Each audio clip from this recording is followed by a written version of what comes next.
Oke, bertemu lagi dengan saya Pak Marinsan. Ya, kita semangat ya. Hari ini kita belajar lagi penyelesaian soal fisika utul UGM tahun 2016. Ini ketepatan nomor 4 ya. Saya bacakan soalnya. Dua buah balok dengan massa 3 kg dan 4 kg ditumpuk dengan balok bermassa lebih kecil berada di atas. Kedua balok berada di atas lantai yang kasar dengan koefisien gesek antara lantai dan balok dan antara balok dan balok, yaitu koefisien gesek statis 0,3 dan koefisien gesek kinetis 0,2. Jadi begini gambarnya. Ya, ini balok yang besar, ya. Terus di atasnya ada balok yang kecil. Oke. Massanya masing-masing 4 kg. Ini 3 kg yang atas. Oke. Nah, terus new S keduanya kita sebutlah ini benda A, ini benda B ya. New S A terhadap B sama dengan new S B terhadap lantai ya, dan new K A terhadap B sama dengan new K B terhadap lantai, yaitu 0,3 dan 0,2. Oke. Nah, selanjutnya pada balok yang berada paling bawah diberi gaya arah horizontal sebesar 10 Newton. Jadi benda ini diberi gaya sebesar 10 Newton. Ya, baik ke kanan ataupun ke kiri. Total gaya yang bekerja pada balok yang paling atas berapa? Jadi pertanyaannya, sigma F pada benda A sama dengan berapa? Oke, jadi langkah pertama yang harus kita lakukan, kita cari dulu bagaimana kondisi benda B, ya. Jadi Fs maksimum ya, gaya gesek statis maksimum benda B dengan lantai itu sama dengan new S kali gaya normal. Ya, berapa new S-nya? 0,3. Berapa gaya normalnya? Jumlahkan massanya 7 kali gravitasi 10. 70. Jadi gaya gesek statis maksimumnya adalah 0,3 kali 70 sama dengan 21 Newton. Oke, sampai di sini ya. Nah, sekarang diberi gaya 10 Newton. Ingat, sebuah benda kalau masih diam, maka gaya geseknya nilainya antara 0 sampai gaya gesek statis maksimum. Ya. Jadi kalau gaya yang bekerja pada benda sama dengan 0, tentu gaya geseknya juga sama dengan 0. Sekarang kita lihat, gaya gesek statis maksimumnya, ya, maksimum itu adalah 21 Newton. Ya, maksimum 21 Newton. Sedangkan gaya yang bekerja adalah 10 Newton. Sekarang berapa gaya gesek statisnya? Jadi, karena bendanya sudah pasti diam, kenapa diam? Karena gaya yang bekerja lebih kecil daripada gaya gesek statis maksimum. Jadi pasti diam. Oke. Kalau diam berarti A sama dengan 0. Itu artinya sigma F sama dengan 0. Oke, jelas ya? Jadi bendanya diam. Kalau benda B diam, jelas dong benda A juga diam. Diam, oke? Kalau diam, tadi apa syaratnya? A, apa yang berlaku maksudnya? Sama dengan 0. Kalau A sama dengan 0, berarti sigma F sama dengan M kali A. M kali 0. Berarti sigma F-nya sama dengan 0. Oke? Jadi jawabannya adalah C. Ya. C. Begitu soal nomor 1. Mudah ya? Tidak sulit. Kita akan lanjutkan ke soal yang Ya, kita lanjut lagi ke soal berikutnya, yaitu yang kedua, dan ini soal nomor 5 UTUL UGM 2016 ya. Jadi begini soalnya, sebuah bola pejal bermassa M dan berjari-jari R, ya, ini massanya M, jari-jarinya R, oke. Menggelinding pada bidang horizontal tanpa slip, ya, menggelinding berarti dia berputar sambil bertranslasi. Kemudian bidang horizontal tersebut tersambung dengan dasar bidang miring yang sudutnya theta. Ini bidang miring, sudutnya theta. Oke, begitu.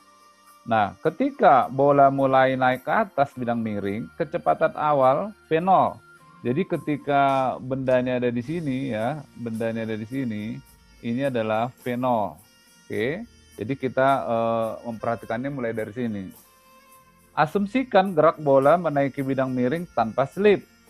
Jarak terjauh yang ditempuh pada bidang miring adalah berapa? Jadi yang ditanya adalah ini ya, jarak S ini yang ditanya, ini nih. Oke. Nah, sementara ini ketinggiannya H ya. Jadi kalau kita buat rumus sinus atau kosinus, maka H itu sama dengan jelas S sinus theta ya. Oke. Nah, apa ini? Rumus apa yang jadi masalah di sini untuk memecahkan ini? Adalah rumus hukum kekekalan energi ya. Ini energi kinetik berubah menjadi energi potensial di sini ya, energi potensial. Jadi kalau kita buat ini titik A, ini titik B, ya, maka energi kinetik di titik A sama dengan energi potensial di titik B. Kenapa? Karena ketinggiannya ini 0, potensial di sini 0. Kecepatan di sini sudah 0, jadi kinetiknya 0. Jadi energi kinetik di A sama dengan energi potensial di B. Dan ingat bahwa energi kinetik di A itu ada dua jenis, yaitu energi kinetik translasi tambah energi kinetik rotasi. Sedangkan di sini hanya ada energi potensial saja.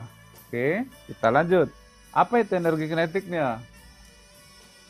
Setengah M V kuadrat ditambah setengah momen inersia omega kuadrat ya, karena dia berputar, sama dengan mgh.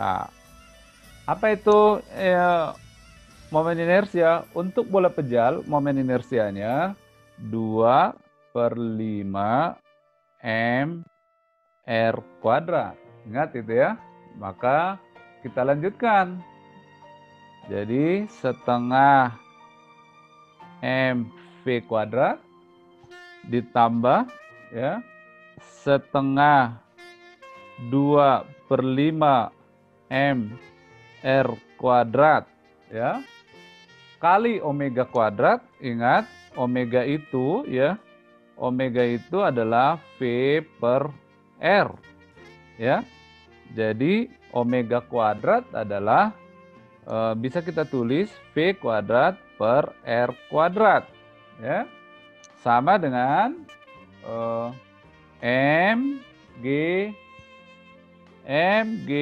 H itu adalah ini S sin theta. Oke. Nah, sudah makin terlihat jelas ya. Masanya bisa kita coret, set. Tinggal setengah V kuadrat ditambah 2/10, R-nya habis ya, 2/10 V kuadrat sama dengan M-nya udah habis, sorry, G S sin theta. Oke, kita sederhanakan lagi. Ini menjadi berapa ini? 1/2 itu 5/10. 5 tambah 2 menjadi 7/10 V kuadrat. Oke, sama dengan G S sin theta. Yang ditanya adalah apa? S. Jadi S sama dengan 7/10 V kuadrat per G sin theta. Inilah jawabannya ya pada jawaban D. Ya, tidak susah kan? Sedikit rumit tapi bisa diselesaikan dengan gampang. Oke. Sekian soal nomor yang 2. Kita lanjutkan ke soal berikutnya. Oke, kita lanjutkan ke soal nomor 3. Ini tentang suhu atau termometer ya. Soalnya begini, 2 buah termometer A dan B ya masing-masing menunjukkan angka 20 dan 30 untuk es mencair. Jadi kita kasih tanda kapan dia mencair, kapan mendidih ya, airnya mendidih. Jadi untuk A 20, untuk B 30 saat air sedang membeku atau es mencair. Oke. Serta 180 ya, 180 dan 230 untuk air sedang mendidih. Kedua termometer tersebut menunjukkan angka suhu yang sama pada suhu dalam termometer Celcius berapa. Jadi pertanyaannya begini, ketika suhunya sama, menunjukkan angka yang sama pada suhu yang sama, kita misalkan begini, set gitu. Karena sama angkanya, kita sebutlah misalnya nilainya X. Ini juga X gitu. X ini dirubah menjadi ke Celcius, jadi berapa derajat Celcius? Itu pertanyaannya. Paham ya? Oke, kita lanjutkan. Nah, di kelas 1 SMA tentu sudah belajar ini, maka dibuatlah persamaan seperti ini. X min 20 ya, ini dibanding angka ini ya 180 min 20 itu sama dengan ini, angka ini X min 30 per nilai dari sini ke sini ya, yaitu 230 min 30. Jadi persamaannya X min 20 per 160 sama dengan X min 30 per 200. Oke, ini bisa kita sederhanakan, sama-sama dibagi berapa? Bagi 40 ya, ini 4, ini 5. Oke, nah sehingga persamaannya menjadi 5 kali perkalian silang X min 20 sama dengan 4 kali X min 30. Ya, ini akan menjadi 5X min 100 sama dengan 4X min 120. Oke, jadi ini pindah ke sini jadi min, tinggal X dong. X sama dengan ini pindah ke sana jadi positif, menjadi min 20 derajat A atau 20 derajat B. Nah, yang jadi masalah sekarang min 20 derajat A itu berapa derajat Celcius? Kita buat lagi ke Celcius. T derajat Celcius min 0 karena es mencair pada Celcius itu 0 per 100 min 0 air mendidih pada Celcius itu 100 sedangkan es mencair 0 ya, sama dengan X-nya min 20 ya, min 20 untuk termometer A dibagi 160 dari angka ini ya, 160. Maka kita dapatlah T per 100 sama dengan min 40 per 160. Ya, kita coret ya, 5 ini coret jadi 8. Sehingga T sama dengan ya T sama dengan min 200. Sebentar, ini maaf, ini salah nulis ini. Min 20 itu min 40 ya. Min 40, ya. Min 40 kali 5 adalah min 200 per 8. Jadi suhunya sama dengan min berapa? 200 bagi 8. 25 derajat Celcius. Oke, itu jawabannya ada di D. Ini soal nomor 3. Sekian pembahasan soal kita untuk 3 soal pada saat ini. Semoga bermanfaat dan kalian semakin pintar untuk mengerjakan soal-soal fisikanya. Terima kasih.